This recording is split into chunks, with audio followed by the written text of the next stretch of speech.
ஆனமலை ஆரோக்கிய அன்னையின் பரிந்துரையில் நடந்த ஒரு சில சாட்சியங்கள். அப்புறம் நான் டாக்டர்கிட்ட போய் பாருங்கும்போது அது அசால்ட்டாக அப்படியே விட்டுருச்சு. ஒன்றும் இல்லை. அப்புறம் திடீர்னு இருந்த மாதிரி ஒரு இடது காது வந்து ரொம்ப வலி எடுக்கிறதுனால டாக்டர்கிட்ட போய் பார்க்கும்போது அந்த ஜப்பில் வந்து 2 ஓட்டை விழுந்துருச்சுன்னு சொல்லி டாக்டர் சொன்னார். அது வந்து அவர் என்ன சொல்லிட்டாருன்னா 3 வாரம் நான் பார்ப்பேன், இது வந்து அவ்வளோ சட்டுன்னு சரியாகாது, இந்த மாதிரி நிறைய பேருக்கு இது பிரச்சனை இருக்குது, ஆனாலும் வந்து ஆப்ரேஷன் அளவுக்கு போயிடும், போனாலும் ஒரு குறிப்பிட்ட ஸ்டேஜ் வரும்போது காது வந்து கேட்காம போயிடும், அதுக்கு நான் கேரண்டி கொடுக்க முடியாதுன்னு சொல்லிட்டாரு. இது வந்து வீட்டில் வந்து என்கிட்ட சொல்லிட்டு ரொம்ப அழுதுச்சு.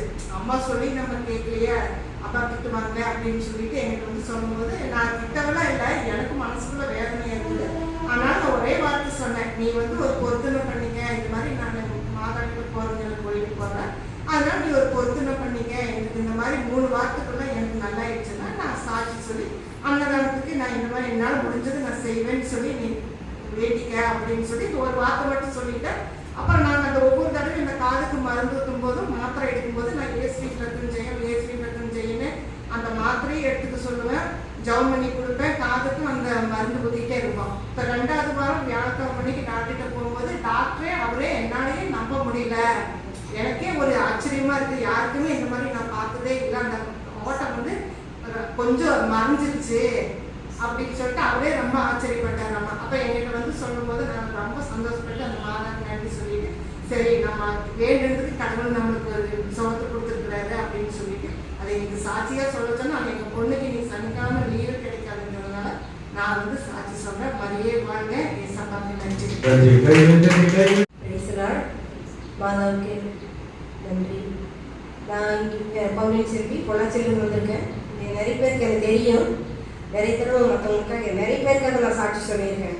ஒரு பொண்ணு கல்யாணமாகி ஒரு 15 வருஷம் பக்கம் இருக்கும், அவங்களுக்கு குழந்தை இல்லாமல் இருந்தது. போன வருஷம் அவங்களுக்காக வேண்டியிருந்தேன். போன வருஷம் அவங்க வந்து ப்ரெக்னெண்ட்டாக இருக்காங்கன்னு சொல்லி நான் இங்கே வந்து சாட்சி சொன்னேன். ஆனால் அந்த பொண்ணுக்கு வந்து போன வருஷத்தில் வந்து நவம்பர் 1ஆம் தேதி போன வருஷம் நவம்பரில் அந்த பொண்ணுக்கு அந்த குழந்தை வந்து இறந்து பிறந்துருச்சு. எனக்கு ரொம்ப மனசுக்கு ரொம்ப வருத்தமாயிடுச்சு. நான் வந்து அம்மாட்ட ஏமா இல்லை, சாதாரண விஷயத்துக்கெல்லாம் அந்த அம்மாவுக்கு சொன்ன அந்த அம்மா வந்து அதை ஏன் சரி பண்ணி அப்பவே ரெடி பண்ணி கொடுத்துருவாங்க. நான் எப்பவும் சொல்லுவேன், சாமி தெரியும் எல்லாமே எப்பவும் சொல்லுவேன், அந்த அம்மா சொல்லியாச்சாருனால சரி பண்ணி கொடுக்க வேண்டியது அந்த அம்மாவோட வேலை அப்படின்னு சொல்லுவேன். எனக்கு இந்த பொண்ணு இப்படி ஆனது எனக்கு ரொம்ப வருத்தம், எனக்கு ரொம்ப மனசுக்கு ரொம்ப கஷ்டமா இருந்தது. அப்பவும் நான் விடலை, மறுபடியும் வேண்டிகிட்டே இருந்தேன், கூடுதே ஆகணுமா உங்களை விடமாட்டேன் அப்படின்னு சொல்லிகிட்டே இருந்தேன். இப்போ மறுபடியும் எங்கள் பொண்ணு ப்ரெக்னெண்ட்டாக இருந்தாங்க. இப்போ இந்த நவம்பர் தான் லாஸ்ட்டில், எனக்கு டேட் மறந்துருச்சு, ஒரு 4-5 வாரம் ஆகிடுச்சு.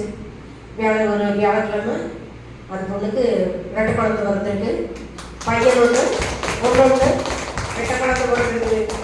அந்த அம்மாக்கிட்ட சண்டை போட்டிருக்கேன் நான், நம்மாட்டேன் 2 குழந்தை பிறந்திருக்கு. அந்த பொண்ணு பையன் நல்லா இருக்காங்க, ஊருக்கு போயிருக்காங்க. அவங்க ஊருக்கு போயிட்டு அந்த பொண்ணு வந்து வேளாங்கண்ணி மாதா வந்து அந்த பொண்ணு நம்ப மாட்டாங்க. மற்ற கோயில் எங்கள் கோயிலுக்கு வருவாங்க, லோடு மாதாவை வந்து பார்ப்பாங்க, கோயிலுக்குலாம் வருவாங்க. இங்கே என்னமோ அந்த அம்மாவுக்கு அந்த பொண்ணுக்கு அது இங்கே வர மனசு இல்லை போல இருக்குது. அதையும் அம்மா மாற்றி ஒரு நாளைக்கு கூட்டிகிட்டு வருவாங்க. மாதாவுக்கு நன்றி. மாதா கோடான கோடி